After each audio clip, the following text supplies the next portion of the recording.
Now prepping my windows with anti-stick in preparation for a hailstorm of lipstick and purses, Xenos is a lesson in wasted potential.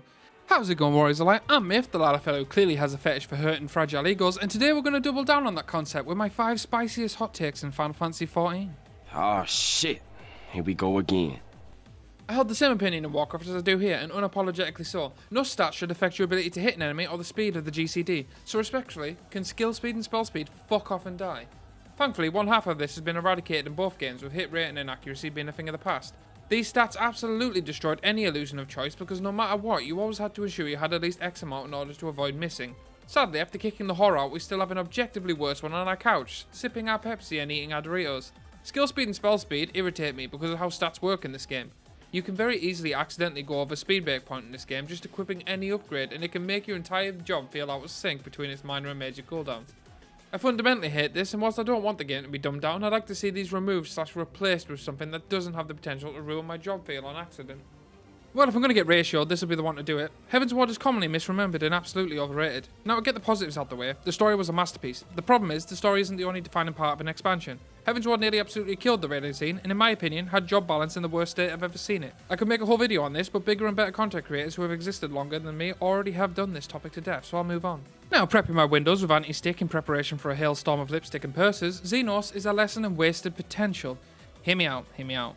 His introduction in Stormblood, iconic. The way we shoved him off the mortal coil at the end of Endwalker, equally as iconic. Wanna know the problem? The fucking middle. Other than the one cutscene showing him adopting a scythe, he was largely left alone to become the obsessive psychopath we've all come to know and love during our days walking the end. This is the man who happily let Garlemald fall, showing about as much interested in it as American media does with the truth. The fact we never really got to watch his entire descent into the pseudo anti-hero, I dare say friend, we stood with at the end is a crying shame. Amazing, amazing character, but ultimately feels like Square bought us a Kit Kat and only gave us one stick. Psst, this is the part where you subscribe.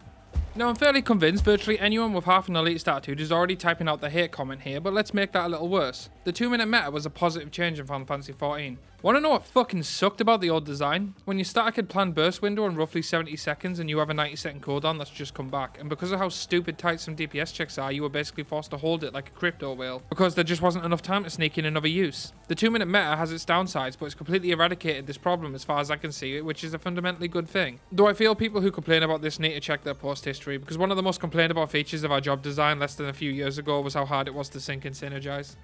Well, this one will be about as surprising as Charlie Sheen's HIV diagnosis.